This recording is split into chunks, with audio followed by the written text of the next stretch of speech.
சாய்ராம்ஸ். நம்ம அன்பே சாய் அப்பாவோட டிஷர்ட், ஃபோட்டோ, ஸ்டிக்கர் இதெல்லாம் தேவைப்பட்டுச்சுன்னா நான் சொல்கிற நம்பருக்கு வாட்ஸ்அப் பண்ணுங்கள்.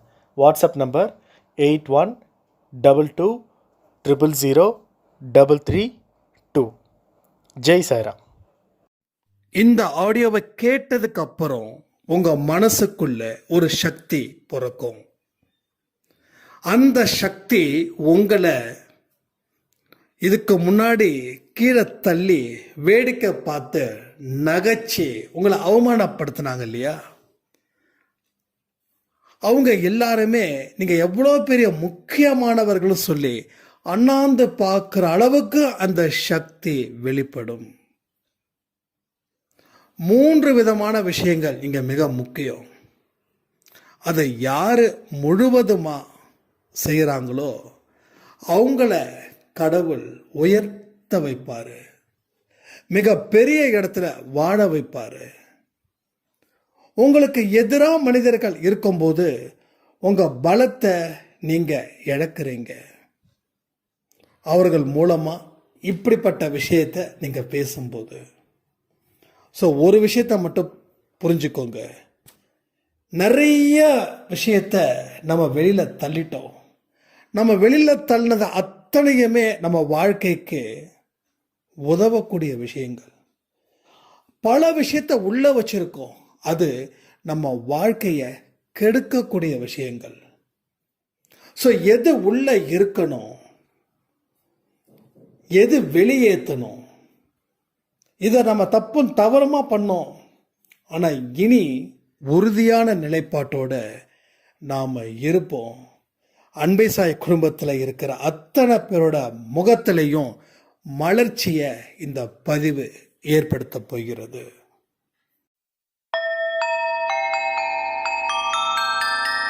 ஓம் சாயிரா சாயிரா, ஓம் சாயிரா சாயிரா, ஓம் சாயிரா சாயிரா, அன்பே சாயிரா, பேரன்பே சாயிரா, அகிலம் தளிக்க ஆத்மா விழிக்க அனுதினம் சாயிரா, எங்கள் அன்பே சாயிரா. ஒன்றே இறைவன், ஒன்றே பூமிக்கென்றும் சாயிரா, சரணம் சாயிரா, நன்றே செய்து வாழ்வோம், நாம் ஒன்றே செய்து வாழ்வோம், அன்பே சாயிரா.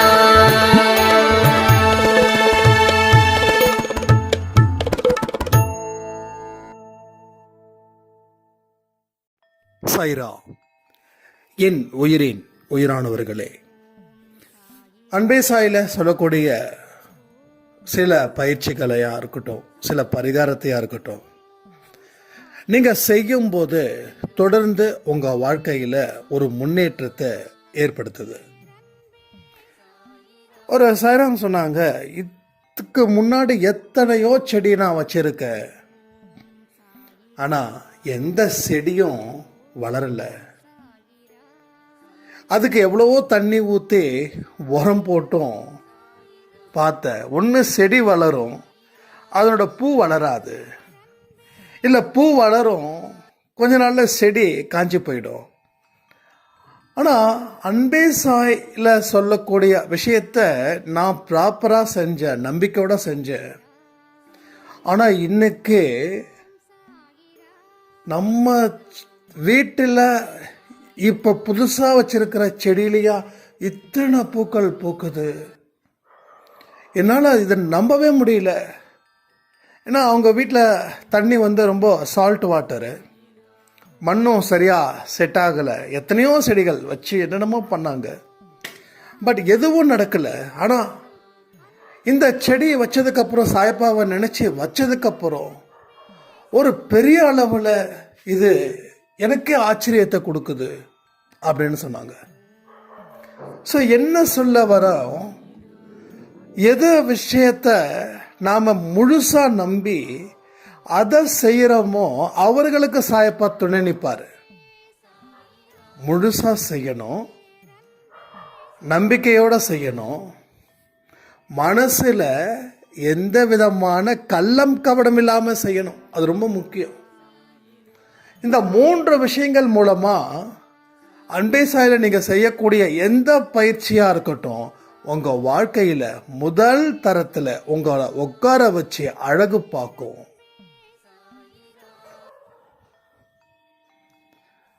அப்போ நமக்கு எதிர்த்து வரக்கூடிய எதிர்ப்புகளும் சரி, இதன் மூலமாக உங்களுக்கு நம்பிக்கை ஏற்படும்.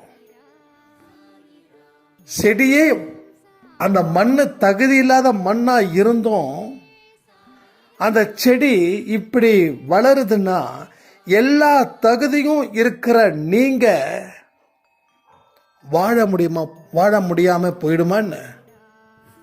ஸோ 100% அது எப்படி வளர்ந்துச்சோ அதே 100% நீங்களும் வாழ்க்கையில் வளருவீர்கள். உங்கள் க்ரோத்திங் சும்மா இருக்காது. அதை ஒரு வட்டத்துக்குள்ள அடைச்சிடவே முடியாது. அது வட்டத்தை தாண்டுறது வானத்துக்கும் பூமிக்கும் இருக்கக்கூடிய வளர்ச்சி உங்கள் வளர்ச்சி. அப்போ எதிர்த்து வரக்கூடிய விமர்சனங்களுக்கு பதில் கொடுக்காதீங்க. யாராவது ஒருத்தவங்க உங்கள் வாழ்க்கையை விட்டு போயிட்டாங்கன்னா, திருப்பி அவங்க பேசுகிறாங்கன்னா, அந்த இடத்துல அவங்கள எதிர்த்து சண்டை போடுறதோ கோபத்தை காட்டுறதோ கூடாது. ஏன்னா பலம் குறைஞ்ச மனுஷனா நீங்கள் போயிடுவீங்க. ஒன்றுத்துக்கும் இல்லாத மனுஷனா நம்ம போயிடுவோம். வாழ்க்கையில் முன்னேறணுன்ற ஆசை இருக்குல்ல, கடவுளோட ஆசீர்வாதத்தால் கர்மாக்களை ஜெயிக்கணும் அப்படின்ற விருப்பம் இருக்குதானே, அந்த விருப்பத்தை பூர்த்தி செய்யணும் தானே. அப்போ பூர்த்தி செய்கிற மாதிரி அந்த வாழ்க்கை வாழணும் தானே. அதை விட்டுட்டு நாம் திடீர்னு பலம் இழந்த ஒரு வாழ்க்கையை நாம் தொடர்ந்து வாழ்ந்துக்கிட்டே இருந்தா உங்கள் எதிரிக்கு தானே அது கொண்டாட்டமாக இருக்கும். ஸோ கொண்டாட வேண்டிய இடத்துல நீங்கள் இருக்கணும். அப்போ கொண்டாடணுன்ற ஆசை இருக்கு, ஆனால் அதற்கு உரிய வழிகளை மட்டும் ஏன் மறைச்சிக்கிறீங்க? ஏன் நீங்களே அழிச்சுக்கிறீங்க? ஒரு விஷயமும் உங்கள் வாழ்க்கையில் நீங்கள் ஒரு படிக்கட்டை ஏறும்போது சாயப்பா புதுசான அனுபவத்தை கொடுக்குறாரு. எல்லாமே இட்ஸ் அ நியூ எக்ஸ்பீரியன்ஸ். அந்த அனுபவம் உங்கள் வாழ்க்கையில் ஒரு உயரத்தில் கொண்டு போய் வைக்கும். உங்களை போட்டு மிதிச்சாங்கல்ல, அவங்க அண்ணாந்து பார்த்து நீங்கள் வணங்கக்கூடிய மனிதர்களா அவர்கள் கண் முன்னாடி தெரிவீர்கள். வணங்கக்கூடியவர்களா? ஸோ மிதிச்சவன் வணங்கக்கூடிய மனுஷனா மாறுறான்னா சாய்பாடு சக்தியோ சக்தி, அபாரமான சக்தி, அற்புதமான சக்தி. அந்த சக்தி எப்போ உங்க வீட்டுக்குள்ள வருது? என்னைக்கு உங்க மனசு சுத்தமா நிக்குதோ அன்னைக்கு. அந்த சக்தியோட ஆட்டம் பெரிய அளவுல நம்ம வாழ்க்கையில தாக்கத்தை ஏற்படுத்தும். எத்தனையோ நீங்க வாழ்க்கையில விட்டிருப்பீங்க, அதை பெறுவதற்கு பல முயற்சி செஞ்சிருப்பீங்க. ஆனா எந்த முயற்சியும் உங்களுக்கு கை கொடுத்திருக்காது. ஆனா இப்போ எந்த முயற்சியும் செய்யாம நீங்க நினைச்ச காரியத்தை 10 வருஷத்துக்கு அப்புறம் கிடைக்கணும்னு உங்க கணக்குப்படி இருந்தாலும் அதை ஒரே மாசத்திலேயோ இல்லை ஒரே வருஷத்திலேயோ இல்லை 10 நாளிலேயோ அதற்கு உண்டான வழிகளையும் காண்பிக்கப்படும். இது சத்தியமான உண்மை. எந்த ஒரு பதிவும் அசால்ட்டா கேட்காதீங்க, அலட்சியப்படுத்தாதீங்க. இது எனக்கு இல்லை, இது மற்றவங்களுக்கு, இவர் சொல்ற மாதிரி என் வாழ்க்கையில் எதுவும் நடக்காது அப்படின்னு இப்போ நீங்கள் முடிவு பண்ணீங்கன்னா சாயப்பாவே நேரடியாக உங்களுக்கு உபதேசம் பண்ணாலும் அது நடக்காது. உங்க மனநிலை எப்படிப்பட்டதோ, எதன் மூலமா அது உருவாக்கப்பட்டதோ, அதன் மூலமா தான், அந்த வழி மூலமா தான் சாயப்பா சக்திகளை உங்களுக்கு வழங்குவார். இல்லைன்னா அவர் கொடுக்க மாட்டார். அவர் பாட்டுக்கு ஒரு வேலையை பார்த்துட்டு போயிடுவார். அவருக்கு என்ன வேற வேலை இல்லையான்னா? மனுஷனா பிறந்த நமக்கு 1000 வேலை இருக்குன்னு சொல்றோம். படைச்சவர், வாழ வைக்கிறவர், கூப்பிட்ட குரலுக்கு ஓடோடி வரவர், அவருக்கு வேலை இல்லாம போகுமா என்ன? அவரோட வேலை என்னன்னா, அந்த வேலை யாரு தகுதியானவர்களுக்கோ அவர் கூட இருந்து வழி நடத்துறது தான் அவரோட வேலை. அதான் அவரோட வேலை. நீங்க சாமியை கும்பிட்ட உடனே ஜி பூம்பா இந்தா எடுத்துக்கோ, உனக்கு கேட்டதெல்லாம் வாரிக்கோ, கூட கூடையா வாங்கி எடுத்துக்கோ, சான்ஸே கிடையாது. கொடுக்க மாட்டாரு. ஏன் கொடுக்க மாட்டாருன்னா, நாம நம்ம விஷயத்தை உணராத வரைக்கும், நம்ம வாழ்க்கையில முயற்சி பண்ணாத வரைக்கும், உழைக்காத வரைக்கும் ஒரு நய பைசா அவர்கிட்ட இருந்து வராது. அவர்கிட்ட மட்டும் இல்லை, எந்த கடவுளை, ராமரை கும்பிட்டாலும் வராது, கிருஷ்ணரை கும்பிட்டாலும் வராது, எந்த கடவுளை கும்பிட்டாலும் வராது. தகுதியின் அடிப்படையில் வேலை கொடுக்குறாங்களா இல்லையா? ஒரு பெரிய போஸ்டிங்கில் ஒரு 1000 பேரை மெயின்டைன் பண்ணக்கூடிய ஒரு போஸ்டிங்கில் அந்த படிப்பு, அந்த அனுபவம் இருக்கிறவங்கள தான் உட்கார வைப்பாங்க. அனுபவமே இல்லாதவங்கள உட்கார வைக்க மாட்டாங்க. இது கம்பெனியோட ரூல்ஸ். இந்த போஸ்டிங்க்கு இந்த படிப்பை படிச்சிருக்கணும், ப்ளஸ் எக்ஸ்பீரியன்ஸ் இருக்கணும், ப்ளஸ் எக்ஸ்ட்ரா ஆக்டிவிட்டீஸ் இருக்கணும், ஏற்கனவே ஒர்க் பண்ண இடத்துல இருந்து நல்ல பேர், குட்வில் சர்டிஃபிகேட் இருக்கணும். இதையெல்லாம் இருந்தால் பேசலாம். எதுவும் இல்லைன்னா உனக்கு இந்த போஸ்டிங்க்கு தயாராக இல்லை, நீ கீழே இருந்து தான் மேலே வரணும் அப்படின்னு ரிஜெக்ட் பண்ணிடுவாங்க.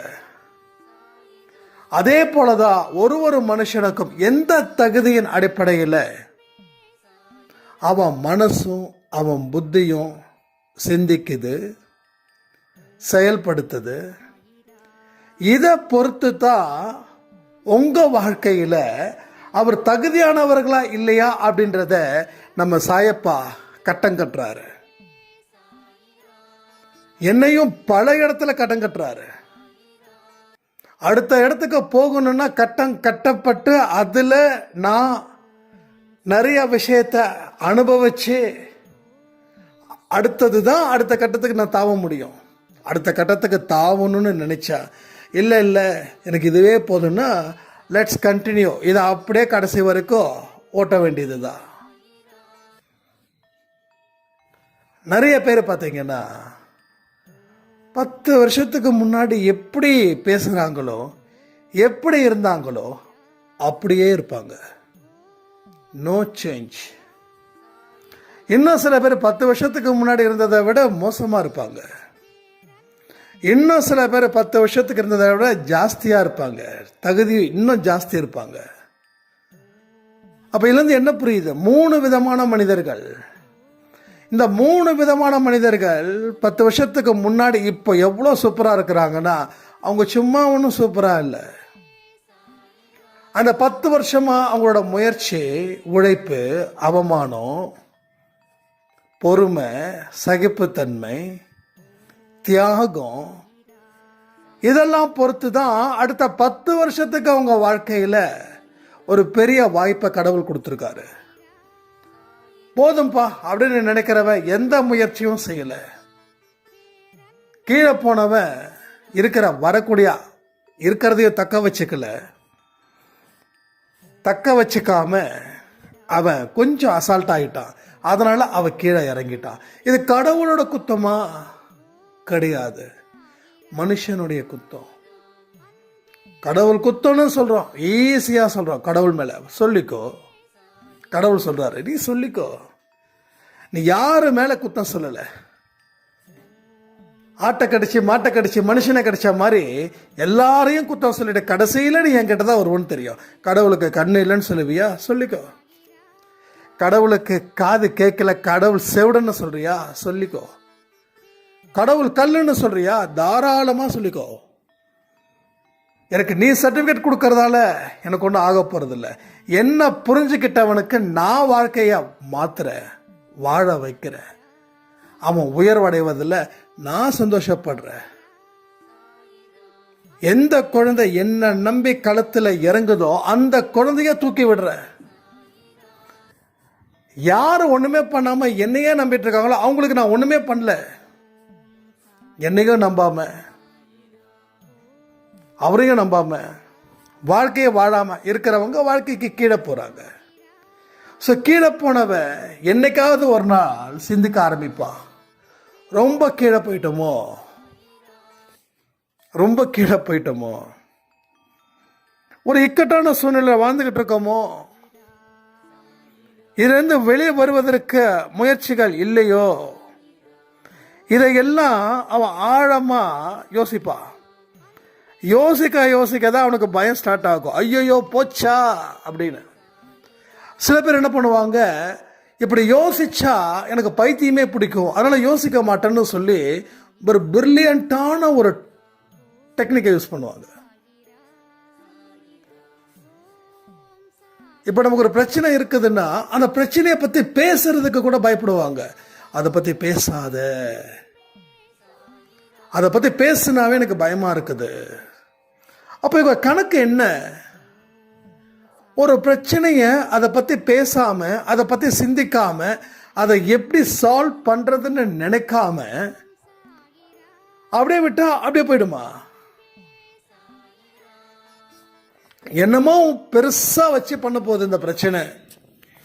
நாமளும் இன்னமும் காலத்தை ஓட்டிடலான்னு முடிவு பண்ணுறோம். காலத்தை ஓட்ட முடியாது. ஒரு ஸ்டேஜில் உங்களால் நகரவே முடியாது. ஓடுற வரைக்கும் இடம் இருக்குது, ரோடு இருக்குதுன்னு ஓடுறீங்க. ஆனால் ரோடு முடியும். துரத்துறவனுக்கு தெரியும் நீ எங்கே போய் நிற்பன்னு. அதனால அவன் ஓட விட்டான். ஏன்னா எத்தனையோ பேரை அவன் பார்த்துருக்கான். கடைசியில் எங்கே போய் நிற்போம் அப்படின்னு அவனுக்கு தெரியும். நீ நினைப்ப அவன்கிட்ட இருந்து தப்பிச்சிட்டோம், ஓடிட்டோம். அவன் பாரு கண்ணுக்கு எட்டின தூரம் வரலன்னு பின்னாடி திரும்பி பார்த்து பார்த்து பார்த்து பார்த்து ஓடுவோம். இப்போ அவன் கண்ணுக்கு உங்களுக்கு பின்னாடி நிற்க மாட்டான், உங்களுக்கு முன்னாடி நிற்க மாட்டான். ஏன்னா உங்களுக்கு முன்னாடி நிற்கிறது ஒரு பெரிய மதில் செவரு. அதில் நீங்கள் ஏறவே முடியாது. ஏறுனா வழுக்கி கீழே விழுந்துருவீங்க. இப்போ உங்களை பிடிச்சிட்டு போகிறவன் பொறுமையாக நிதானமாக நல்லா சாப்பிட்டு மாப்பிள்ளை மாதிரி வருவான், போலாமா அப்படின்வான். அப்போதான் நமக்கு தெரியும் இதை அன்னைக்கே முடிச்சிருக்கலாம், இப்போ என்ன ஆப்ஷன் இருக்குதுன்னு தோணும். ஆப்ஷனே இல்லைன்னு முடிவு பண்ணியாச்சு. இப்போ அவங்ககிட்ட மாற்றுறதை தாண்டி வர வழி இல்லை, மாட்டிட்டோம். ஸோ காலத்தை பல பேர் இப்படி தான் ஓட விட்டாச்சு. பார்த்துக்கலாம் பார்த்துக்கலாம் பார்த்துக்கலான்னா என்ன பார்த்துக்க போற, எப்படி பார்த்துப்ப? பதில் இருந்துச்சுன்னா ஓடு, பதில் இல்லைன்னா ஓடாத. நின்று எதிர்த்து சண்டை போடு. எதிர்த்து சண்டை போடும்போது தான் உனக்கு பலம் கிடைக்குது, உன் அறிவு பெருகுது, உன் மூளை கொஞ்சம் வேலை செய்யுது. எதிர்த்து பேசாத வரைக்கும் அறிவில்லாத மனிதர்களாக நாம் நிற்கிறோம். எதிர்த்து பேசும்போது தான் அறிவான மனிதர்களாக நாம் மாறுறோம். வெளியில் இருக்கக்கூடிய மனிதர்களை எதிர்த்து பேசுறது இல்லை, உள்ளுக்குள்ள மோசமான விஷயங்கள் மூலமாக நம்ம பாதிக்கப்பட்டிருக்கோம் இல்லையா, அந்த எண்ணங்களை எதிர்த்து பேசணும். நமக்கு ஒரு இடத்துல இருந்து பிரச்சனை வந்திருக்குது, அந்த பிரச்சனையை பற்றி நம்மளை கேவலப்படுத்துகிறாங்கன்னா அந்த பிரச்சனை ஏன் வந்துச்சு, எதுக்கு வந்துச்சு அப்படின்ற ஒரு உணர்வு நிலை இல்லாமலே நாம் எதிர்த்து பேசுகிறோம். ஆனால் அவங்க பேசின ஒரு விஷயத்தையும் யோசித்து பார்த்து நாம் கொஞ்சம் புத்தியை யூஸ் பண்ணியிருந்தா அப்போ தெரிஞ்சிருக்கும் அந்த பிரச்சனையிலேருந்து காத்துக்க என்னென்ன வழிகள் இருக்குதுன்னு. இப்போ கூட என்னால் சொல்ல முடியும் என்னோட அனுபவத்தை வச்சும். இங்கே பல அன்பே சாய் குடும்பத்தில் இருக்கக்கூடியவர்களுடைய அனுபவத்தை நான் தெரிஞ்சுக்கிட்டதால அதை வச்சு சொல்கிறேன். துணிஞ்சு நிற்கணும். ஓகே, துணிஞ்சு நிற்கணும். துணிஞ்சு நிற்கிறதுக்கு முன்னாடி நம்ம பலத்தை தெரிஞ்சுக்கணும். நம்ம பலத்தை தெரிஞ்சுக்கிட்டு துணிஞ்சு நிற்கணும். நம்ம பலத்தை தெரியாம துணிஞ்சு நின்னா நமக்கு தோல்விதான்.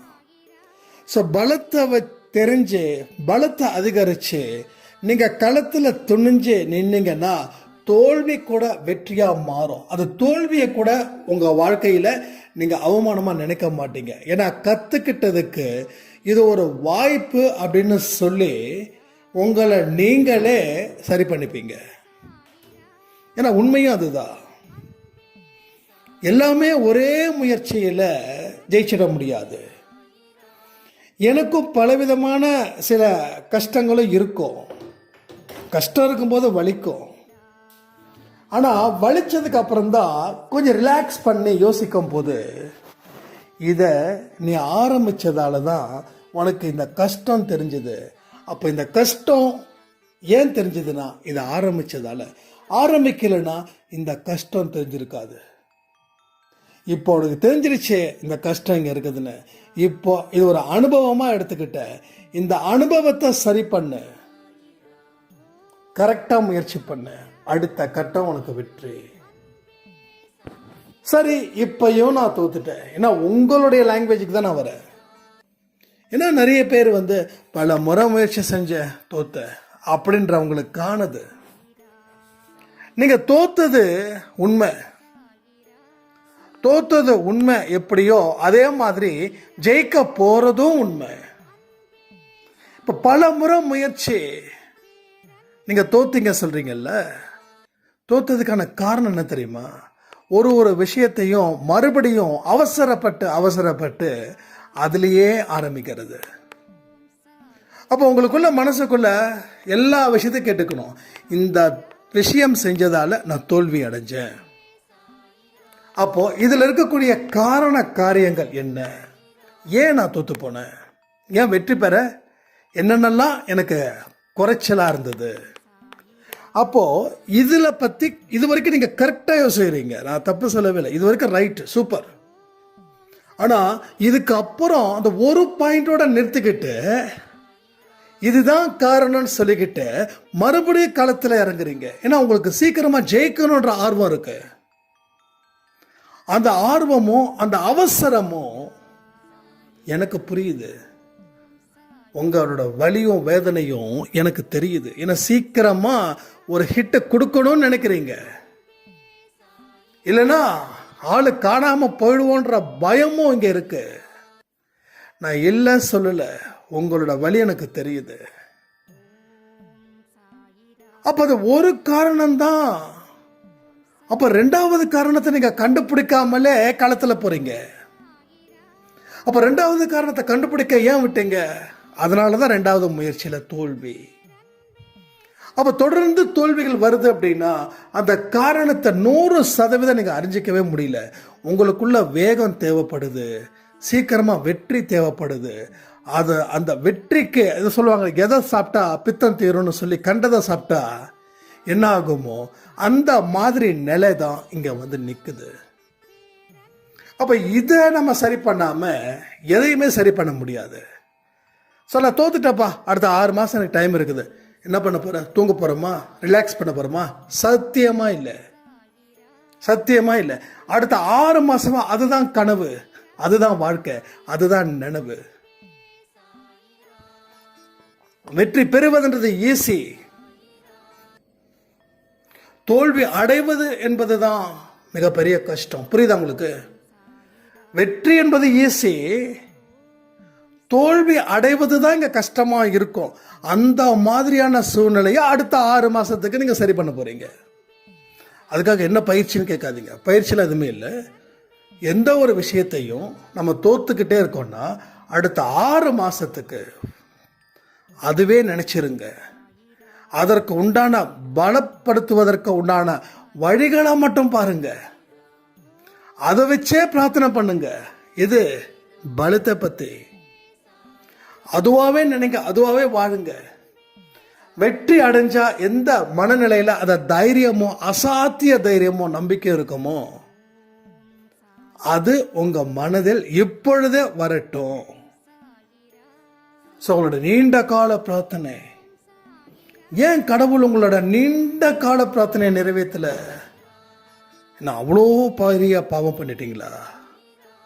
அவ்வளோ பெரிய தப்பு பண்ணிட்டீங்களா? அப்போ பாவம் செஞ்சவன் வாழ்க்கைக்கு நரகத்துக்கு போகணும்னா எத்தனையோ மனிதர்கள் பாவம் செஞ்சு இன்னமும் செல்வ செழிப்போடு தானே இருக்காங்க. அவங்களுக்கு அந்த தண்டனை கிடைக்கும் போது கிடைக்கும், அது வேற விஷயம்.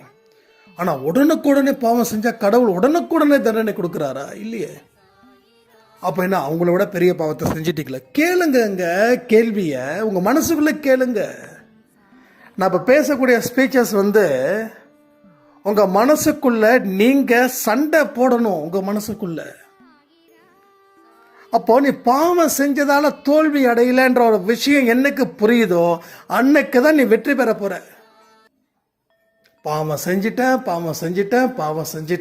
அதனால தான் தண்டனை அனுபவிக்கிறேன். 100% உண்மை. இதுதான் உண்மை. இந்த உண்மையை தெரிஞ்சு வச்சிருக்க. ஆனால் இந்த உண்மையோட மறுபக்கத்தை தெரிஞ்சுக்கலையே.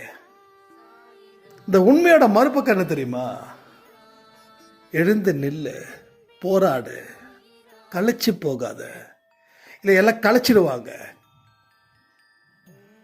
உன்னோட ஒட்டுமொத்த எண்ணங்களும் ஒன்றா இருந்தால் தான் நீ ஜெயிக்க முடியும். எண்ணங்கள் சிதறி கிடக்குது. சிதறி கிடக்கக்கூடிய எண்ணங்கள் பலமிழந்து காணப்படுகிறது. டக்குன்னு ஞாபகத்துக்கு வருது. உதிரியாக இருக்கக்கூடிய திராட்சை கிலோ 20, கொத்தா இருக்கக்கூடிய திராட்சை கிலோ 40. இதுக்கு அதுக்கு என்ன வித்தியாசம்? ஒரே மரம், ஒரே இடம்தான். இது அழுவுனது கிடையாது. எல்லாமே ஒன்று தான். இது உதிரியாக இருக்குது. உதிரியாக இருக்காதால எப்படி? அப்போது நம்ம எண்ணங்கள் உதிரியாக கிடக்குது. ஏன் உதிரியாக கிடக்குதுன்னா அந்த எண்ணங்கள் எல்லாமே கலந்து நிற்குது. நல்லதும் இருக்குது, கெட்டதும் இருக்குது. நாம் ஒன்று நல்லவனாக இருக்கணும், இல்லை கெட்டவனாக இருக்கணும். ஆனால் நாம் என்ன பண்ணுறோம்? 50% நல்லவன், மீதி இருக்கக்கூடிய 50% நான் கெட்டவன். அதனால தான் எந்த வழி போகிறதுன்னு தெரியல. அப்போ போகிற வழியெல்லாம் சாதகமாக இருக்குதான்னு மட்டும்தான் பார்க்குறோம். அதில் கெட்டது நடக்குதா அதை பற்றி அவசியம் இல்லை. சாதகமாக இருக்குதா, நீ ஹாப்பியாக இருக்கியா, இரு. ஸோ இதுதான் இங்கே தொடர்ந்து நடக்குது. இதுதான் ஒரு தொடர் கதையாக மாறுது. என்றைக்குமே கதையை சீக்கிரமாக முடிக்கணும். அது போர் அடிச்சிருச்சுன்னா கொட்டாவி வந்துடும். ஸோ நம்ம வாழ்க்கையில் ஏன் அதிகமாக கொட்டாவி வருது? காலையில் 10 மணிக்கு சாப்பிட்டதுக்கப்புறம் கொட்டாவி வருதுன்னா நம்ம ஒன்றுமே செய்யலைன்னு அர்த்தம். ஒன்றுமே செய்யலைன்னு அர்த்தம். வாழ பிடிக்கலன்னு அர்த்தங்க. என்ன சொல்லணும்னா, சில பேருக்கு உடம்பு ரீதியாக பாதிப்பு இருக்கலாம், ஓகேவா? நான் எல்லாரையும் சொல்லலை. ஏன்னா எல்லாத்தையும் சொல்கிற அளவுக்கு நான் அப்படிப்பட்ட ஆளாக இல்லை. ஸோ ஹாஸ்பிட்டல், மாத்திரை, மெடிசின்ஸ் இதை பேஸ் பண்ணி இருக்கிறவங்களுக்கு அது இட்ஸ் அ நேச்சுரல். சில மாத்திரை சாப்பிட்டா அப்படியே தூக்க கண்ணை சொக்கும், கொட்டாவி வரும். ஆனால் எந்த மாத்திரையும் சாப்பிடல, உன் உடம்பு நல்லா இருக்கு, எந்த பிரச்சனையும் இல்லை. ஆனாலும் உனக்கு காலையில் 10 மணி 10:30 மணிக்கு அப்படியே சொடுக்கு போட்டுக்கிட்டு வாயை திறந்த காதுகிட்ட டமார்னு ஒரு என்னமோ நரம்பு புட்டுக்கிற மாதிரி ஒரு சவுண்டு வரும். எனக்கே நான் நிறைய தடவை என்னடா அது நரம்பு என்னமோ சட்டுன்னு வந்தது அப்படின்னு லைட்டாக வரும். அது ஒரு இதமான வழியாக இருக்கும். அப்போ நான் யோசிப்பேன், ஒன்றுமே பண்ணலை, எதுவுமே பண்ணலை, அப்படியே சாப்பிட்டோம், அப்படியே உட்காந்துருக்கோம். ஏதாவது பண்ணால் தானே. சாப்பிட்டா ஒரு 10 நிமிஷம் நடக்கணும், நடக்கிறோமா? வயிறு ஃபுல்லாக சாப்பிட்டாச்சு, பேசவே டயர்டாகுது, நடக்க முடியுமா? பசித்தேரு தனித்தேரு. இது ஒரு அறிவு சம்பந்தப்பட்ட ஒரு விஷயமா சொல்றாங்க. பசித்தேருன்னா அறிவில் பசித்தேரு அப்படின்னு. ஆனால் அது ப்ராக்டிக்கல் லைஃப்லேயும் போடலாம். நீ பசியோட ஒரு வேலையை செய்யும்போது சீக்கிரமாக முடிச்சிருவேன். ஏன்னா அடுத்தது சாப்பிடணும்னு ஒரு அமிர்தம் காத்துக்கிட்டு இருக்குதுன்னு உனக்கு பயங்கரமாக வேலை செய்வேன். ஆனால் சாப்பிட்டு முடிச்சதுக்கப்புறம் யாராவது வேலை செய்ய சொன்னால் அவனை உண்டு இல்லைன்னு ஆக்கிடுவோம், அறிவு இல்லைன்னு திட்டுவோம். இப்போ தானே சாப்பிட்டேன் அப்படின்னு. ஏன்னா வயிறு ஃபுல்லாகிடுச்சுன்னா மூளை மந்தமாக போயிடும். ஆனால் வயிறு பசிச்சிருந்ததுன்னா அதுக்காக ஓவராக பசிக்கக்கூடாது. அப்படியே அடுத்த நிமிஷமே மயக்கம் போட்டு அந்த மாதிரி இருக்கக்கூடாது. ஒரு அரை வயிறு சோறு, அந்த அரை வயிறு சோறு அப்படி லைட்டாக பசி, இப்போ சாப்பிட்டாலும் சாப்பிடலாம்ப்பா அப்படின்ற மாதிரி இருந்தால் தான் மூளை வேலை செய்யும். இல்லை எப்பயுமே வயிறு ஃபுல்லாக இருக்கும். பசியே சில பேருக்கு தெரியாது. பசி இருக்கும்போது சாப்பிடுங்க, ஆனால் வயிறு மட்டும் சாப்பிடக்கூடாது. நம்மளால பசி இருக்குதுன்னு 2 கையால் சாப்பிட்டுருவாங்க. அப்படி கிடையாது. பசி இருந்துச்சுன்னா பசி முடிகிற வரைக்கும் சாப்பிடு. அதுக்கப்புறம் ஒரு வாய் கூட எடுத்து வைக்காது, உடனே கழுவி விட்டுரு. சாப்பாடு வேஸ்ட் ஆனாலும் பரவாயில்ல. ஏன்னா கொஞ்ச நாளைக்கு உனக்கு தெரியும் 2 கரண்டியில் வயிறு நிறையுதா, அடுத்தது 2 கரண்டியோட சாப்பிட்டு முடிச்சிருவோம். 4 கரண்டி போட்டுட்டேன், என்ன 2 கரண்டி எடுத்து கொட்டுறது மிகப்பெரிய பாவம். சாப்பாடை கொட்டுறது பாவம். அப்போ 2 கரண்டி எக்ஸ்ட்ரா போட்டுட்டேன்னு சொல்லி உடம்பு வயிற்றுக்குள்ளே கொட்டுறது பாவம் தானே. கரெக்டா? இப்போ வெளியில் இருந்தால் கூட அந்த சாப்பாடை புழு, மண்புழு, அது ஏதோ புழு பூக்கள் ஏதோ ஒன்று சாப்பிட்டு போயிடும், வண்டுலாம் சாப்பிட்டு போயிடும். வெளியில் எப்படி வண்டுகள் சாப்பிடுதோ அதே மாதிரி தான் வயிற்றுக்குள்ள ஜீரணம் ஆகாத சாப்பாடு எல்லாம் அங்கே இருக்கிற புழு பூச்சிகள் சாப்பிடும். புரியுதா உங்களுக்கு? ஸோ உடம்புல நல்ல பாக்டீரியா, கெட்ட பாக்டீரியா ரெண்டுமே இருக்கும். எந்த பாக்டீரியா அதிகமாக இருக்குதோ அதுக்கு தகுந்த மாதிரி உடல் நல்லா இருக்கும். கெட்ட பாக்டீரியா அதிகமாக இருந்துச்சுன்னா நல்ல பாக்டீரியா சாப்பிட்ரும். அப்போ உங்களுக்கு வயிற்றால போகிறது, தலைவலி, கால்வலி, உடல் அசதி, மனசு டல்லு எல்லாமே வந்துடும்.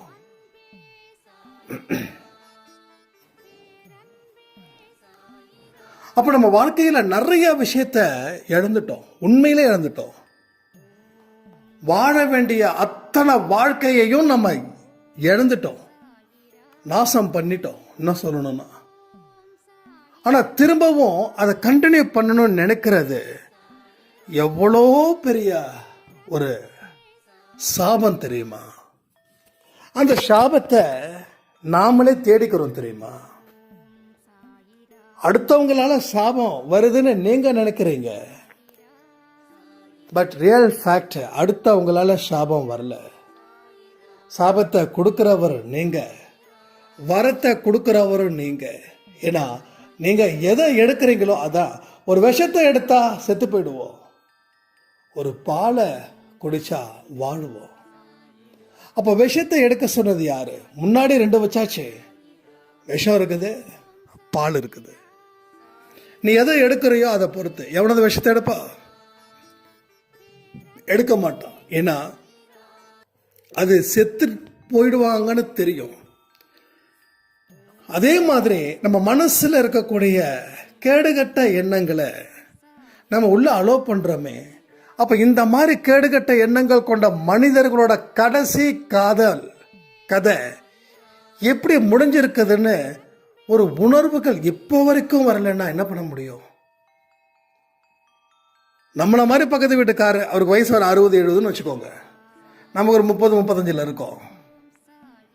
கிட்டத்தட்ட அவரோட ஆக்டிவிட்டிஸ் மாதிரியே நம்ம ஆக்டிவிட்டிஸ் இருக்குதுன்னா நீங்கள் பயப்பட வேண்டாமா இல்லையா? நான் இப்படி இருந்தால் அவரை மாதிரி ஆயிடுவேன்னு யாருக்கும் பயம் இல்லை. இல்லை இல்லை, அவர் வேற, நான் வேற. ஃபைனலாக கொஞ்சம் கொஞ்சமாக ஆகும்போதா கடைசியில் அவரு மாதிரி நான் ஆயிட்டேனே அப்படின்னு ஃபீல் பண்ணுவோம். ஸோ என் லைஃப்பில் அடிக்கடி எனக்கு இன்ஸ்பிரேஷனாக இருக்கிறவங்களையும் பார்க்குறேன். ஸோ நல்ல விதத்தில் இன்ஸ்பிரேஷன் இருக்கிறாங்கன்றதை தாண்டி கெட்ட விஷயத்துல இன்ஸ்பிரேஷனாக இருக்காங்க. அது எப்படின்னா அந்த ஆள் மாதிரி இருக்கக்கூடாதுன்னு. அப்போ அது மாதிரி பார்த்து வேண்டாம், இந்த மாதிரி போனால் அவரை மாதிரி ஆயிடுவோம், வேண்டாம். இது பெரிய அளவில் பிரச்சனை ஆகிடும். நம்ம சொந்த பந்தங்களில் சில பேரை நான் பார்க்குறேன், ஒரு 40-45 தாண்டும் போதே சுகரு, பிபி, அது இதெல்லாம் வருது. அது பார்க்கும்போது நமக்கும் பயம் இல்லை, நாமளும் அவரை மாதிரி தான் இருக்கிறோமா, அவர் என்னென்ன மாதிரியான வேலைகளை நாம் ஒரு 25% பண்ணுறோமா அப்படின்னு பண்ணும்போது, பார்க்கும்போது, யோசிக்கும்போது, எப்பா வேண்டாம், இந்த மாதிரிலாம் போயிடுச்சுன்னா நம்ம வாழ்க்கையை காப்பாற்ற முடியாத மாதிரி ஆகணும். அந்த மாதிரி ஒரு உள்ளுணர்வுகள் மூலமாக நம்ம வாழ்க்கையில் மாறுவதற்கு கடவுள் எத்தனையோ மனிதர்களை நம்ம முன்னாடி அனுப்புனாங்க. இவனை மாதிரி இருந்தால் நீ நல்லா வாழுவ, இவனை மாதிரி இருந்தால் மோசமாக வாழுவ. அதையும் நாம் பொருட்படுத்தாமல், அதையும் நாம் சரியாக கண்டுக்காம, அதையும் நாம் நாசம் பண்ணோம். ஸோ நல்லா கேட்டுக்கோங்க, பல திருப்பங்கள் நீங்கள் எதிர்பார்த்ததெல்லாம் நடக்கும் அப்படின்னு நான் தெளிவாக சொல்கிறேன். பல திருப்பங்கள் காத்துக்கிட்டு இருக்கு. ஆனால் அந்த திருப்பங்கள் காக்க வச்சுட்டே இருந்தீங்கன்னா அது உங்களுக்கு கிடைக்காமலே போயிடும். ஏன்னா அந்த திருப்பங்கள் ஏன் உங்களுக்காக காத்துக்கிட்டு இருக்குதுன்னா, சில விஷயங்கள் நீங்கள் செய்யாத வரைக்கும் அது உங்களுக்கு எந்த இடத்துலையும் சந்தோஷத்தை கொடுக்காது. ஆனால் சில விஷயத்தை செய்யும் போது தான் அந்த திருப்பங்கள் உங்கள் வாழ்க்கையை உயர்த்தும். உங்கள் வாழ்க்கையை உண்டு அப்படின்னு ஒரு ஆரோக்கியமான வழியில் அது கொண்டு போய் சேர்க்கும். இங்க நிறைய பேரோட பிரச்சனை வாழ்க்கை முடிஞ்சிடுச்சுன்னு நினைக்கிறாங்க. வாழ்க்கை எப்படி முடியும்? வாழ்க்கை முடிகிற அளவுக்கு நாம எது பண்ணாம இருந்தோம்? உண்மையிலே சொல்லணும்னா நாம எதுவுமே பண்ணல. நீங்க எதுவுமே பண்ணலன்றதுக்காக உங்க வாழ்க்கை முடிஞ்சிடுச்சுன்றதுல நீங்க ரொம்ப தெளிவா இருந்தீங்க. இதுதான் ரியல் ஃபேக்ட். என்ன செஞ்சீங்க? எல்லாரும் சொல்லக்கூடிய பதில் என்ன செஞ்சீங்கன்னா ஒன்னே ஒன்று சொல்லுவாங்க, ஏன் நான் சாமி கும்பிடலையா, ஏன் நான் ஆரத்தி எடுக்கலையா. நீங்க என்னென்னலாம் சொன்னீங்களோ அதை நான் செஞ்சும் என் வாழ்க்கையில் எனக்கு எதுவும் கிடைக்கல. இது உங்களோட ஸ்டேட்மெண்ட், இது உங்க ஆர்குமெண்ட், இது உங்களோட வார்த்தை. ஆனா ஒரு நாணயம் அப்படின்னா, ஒரு காயின் அப்படின்னா ஒரு பக்கம் மட்டும் இருந்தா போதுமா? இன்னொரு பக்கம் இல்லைன்னா கடைக்காரன் ஒத்துப்பானா? 2 பக்கமும் இருக்கணும். அதான் நாணயம். ஒரு 500 ரூபா நோட்டு இருக்குது, அதில் ஒரு சைடு மட்டும் பிரிண்ட் ஆகிருக்குது, இன்னொரு சைடு பிரிண்ட் ஆகலை. இப்போ கடைக்கார்ட்ட கொண்டு போயிட்டு என்ன பண்ணுவார் கடைக்காரு? அப்படியே வாங்கி பார்த்துப்பாரா? பின்னாடி பார்ப்பாரு, பின்னாடி வெறும் வெள்ளையாக இருக்கும். அவர் ஏற்றுக்க மாட்டார். என்ன 2 பக்கமும் பிரிண்ட் ஆகிக்கணும், அதான் ரூல்ஸு. அதே போல தான் நம்ம வாழ்க்கையில் கடவுள் நம்பிக்கைன்றது ஒரு பகுதினா, தன்னம்பிக்கைன்றது 2வது பகுதியாக இருக்கணும். அது இருந்தால் தான் வாழ முடியும். அது இல்லைன்னா வாழ தகுதி இல்லாத மனிதர்களா நாம் உருவாகிடுவோம். அதனால் முயற்சிகள் செய்யும்போது தான் சாயப்பாவோட அபூர்வமான அற்புதங்கள் வேலை செய்யுது. நான் இவ்வளோ பண்ணதுக்கு இவ்வளோ கிடைச்சிருக்குதா? யாராவது அந்த மாதிரியான விஷயத்தை எண்ணி பார்க்க முடியுதா? 10 பேர் சொல்லலாம், 20 பேர் சொல்லலாம். ஒன்றுமே நடக்கலைங்க அப்படின்னு சொல்கிறவங்க ஜாஸ்தி. அப்போ ஒன்றுமே நடக்கலைன்னா எதுவுமே நீ பண்ணலை, அதனால் எதுவுமே நடக்கலை. நம்ம வீட்டில் சாப்பாடு வேணும் அப்படின்னா டைனிங் டேபிளில் உட்காந்துக்கிட்டு ஒரு கெஸ்ட்டே வராங்கன்னு வச்சுக்கோங்க, அவங்களுக்கு சாப்பாடு போடுறீங்க, டைனிங் டேபிளில் உட்கார வைக்கிறீங்க. உட்கார வச்சுட்டு ஒரு கிண்ணத்தில் அரிசி, ஒரு கிண்ணத்தில் தண்ணி, ஒரு கிண்ணத்தில் மிளகாத்தூள், ஒரு கிண்ணத்தில் உப்பு, ஒரு கிண்ணத்தில் வெட்டப்பட்ட காய்கறி, நாங்கள் சாப்பாடு அப்படின்னு சொன்னால் என்ன ஆகும்? இதுக்கு தான் என்னை கூப்பிட்டியா விருந்து வைக்க அப்படின்னு. ஸோ சாப்பாடுனா எல்லாமே சேர்ந்தது தான் சாப்பாடு. ஆனால் இதெல்லாம் இருக்கு, இதெல்லாம் இல்லாமலாம் இல்லை. ஒருத்தவங்களை கெஸ்ட்டுன்னு ஒருத்தவங்களை கூப்பிட்டாங்கன்னா நாம் இதெல்லாம் தனித்தனியாக கொடுத்தாலும் அவங்க சாப்பிட மாட்டாங்க. அப்போ என்ன பண்ணணும்? இது எல்லாத்தையும் ப்ரிப்பேர் பண்ணணும். அப்போ கடவுளோட விஷயமும் உங்கள் நம்பிக்கையும் ப்ளஸ் கடவுள் நம்பிக்கையும் எல்லாமே சேர்ந்தாதான் ஒரு சாப்பாடு எப்படி முழுமை அடையுதோ அது மாதிரி ஒரு மனுஷனோட வாழ்க்கையும் அது முழுமை அடையும். இல்லைன்னா இதே பல்லவி தொடர்கதையா மாறிடும். எச்சரிக்கையோட நீங்க இருக்கணும். இத்தனை நாள் நம்ம என்ன பண்ணோம், அதுதான் இங்க நடக்குது. இத்தனை நாள் ஒண்ணுமே பண்ணல, எதுவுமே நடக்கல. ஸோ இனி நாம திறமையான மனிதர்களா உருவாக போறோம். அதற்கு உண்டான முயற்சிகளை இறங்க போறோம். இறங்குனா வாழ்க்கையில ஜெயிக்கலான்ற நம்பிக்கை என்னைக்கு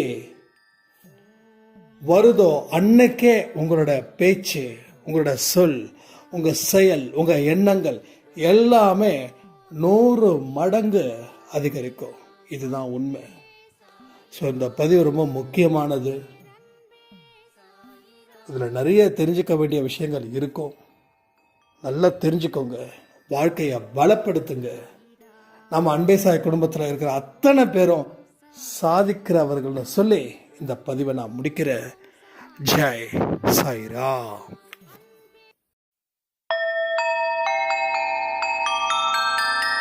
ஓம் சாயிரா சாயிரா